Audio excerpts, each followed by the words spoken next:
Santapan Harian Jumat 2 April 2021.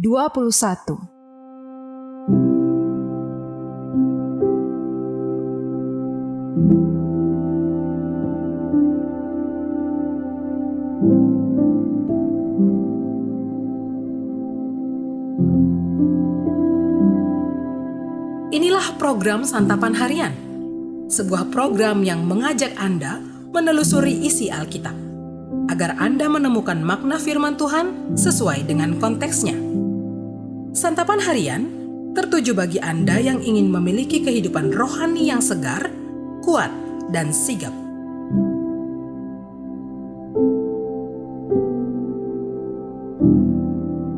Hari ini kita akan membaca Injil Yohanes pasalnya yang ke-19, ayatnya yang ke-28 hingga ayatnya yang ke-37. Namun sebelumnya, mari kita berdoa. Sabdamu Tuhan, bagai dirus hujan yang turun menyirami hati dan jiwa kami. Saat ini, kami membuka telinga, hati, dan pikiran kami untuk mendengar sabdamu.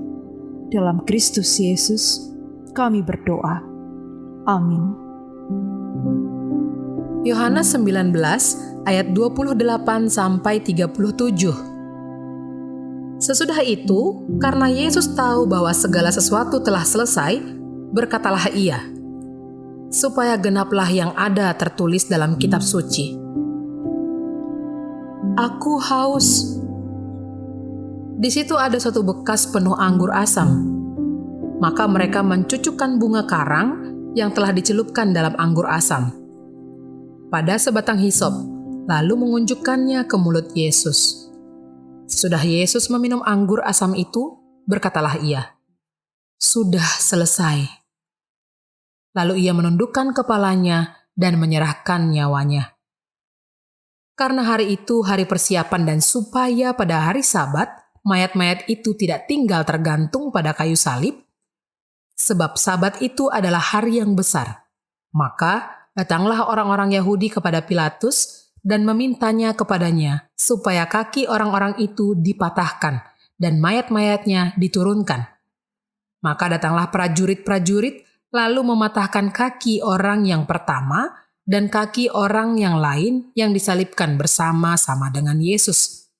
Tetapi ketika mereka sampai kepada Yesus dan melihat bahwa ia telah mati, mereka tidak mematahkan kakinya. Tetapi seorang dari antara prajurit itu menikam lambungnya dengan tombak, dan segera mengalir keluar darah dan air. Dan orang yang melihat hal itu sendiri, yang memberikan kesaksian ini dan kesaksiannya benar, bahwa ia tahu bahwa ia mengatakan kebenaran, supaya kamu juga percaya. Sebab hal itu terjadi supaya genaplah yang tertulis dalam kitab suci. Tidak ada tulangnya yang akan dipatahkan. Dan ada pula nas yang mengatakan, mereka akan memandang kepada Dia yang telah mereka tikam.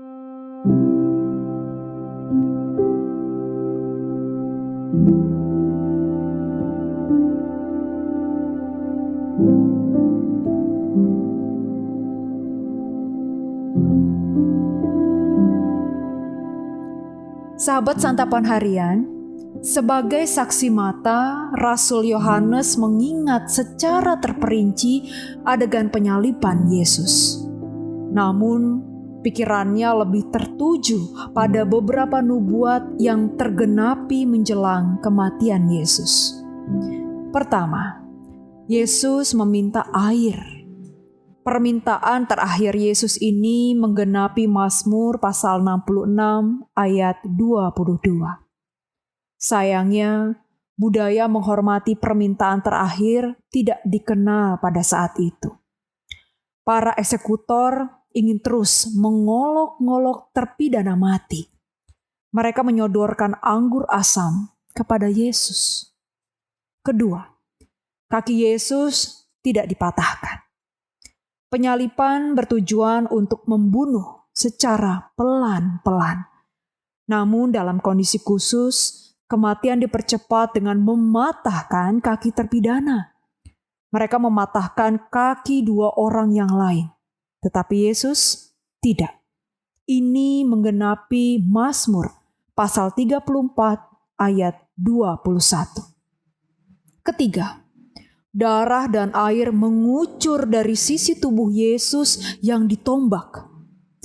Studi medis modern mengatakan hal itu disebabkan adanya pengumpulan cairan efusi di sekitar jantung dan paru-paru. Di sini Rasul Yohanes mau menunjukkan bahwa kematian Yesus menggenapi nubuat di dalam kitab Zakaria pasal 12 ayatnya yang ke-10. Rencana keselamatan Allah melalui kematian Sang Mesias telah dinubuatkan dalam Perjanjian Lama, ribuan tahun sebelum hal itu terjadi. Allah itu setia. Ia pasti menggenapi rencana keselamatannya. Kita dapat meyakini bahwa segala nubuat di dalam Alkitab pasti terjadi. Janji Allah selalu iya dan amin. Masih banyak nubuat lain yang akan tergenapi, yaitu janji-janji terkait kedatangan Kristus yang kedua. Kristus yang telah mati dan bangkit akan datang kembali untuk membawa gereja yang telah ditebus dengan darahnya. Pada saat itu, dunia hanya bisa tertegun, memandang kepada Dia yang telah mereka tikam. Kita patut bersyukur atas dua hal. Pertama, kita bersyukur setiap kali mengingat kematian Tuhan kita, Yesus Kristus. Ia telah menggantikan kita yang seharusnya dihukum mati karena dosa-dosa kita. Kedua, kita mengucap syukur karena Allah menyediakan banyak nubuat di dalam Alkitab, sehingga kita dapat mengantisipasi kebangkitan di masa depan. Mari kita berdoa. Bapa, kasih-Mu sungguh nyata dan telah terbukti. Engkau menyerahkan putra tunggal-Mu, Yesus Kristus, untuk berkorban bagi kami yang berdosa. Tiada kasih seperti kasih-Mu. Terima kasih Bapa. Di dalam sembah sujud kami saat ini, kami bersyukur kepadamu Bapa. Amin.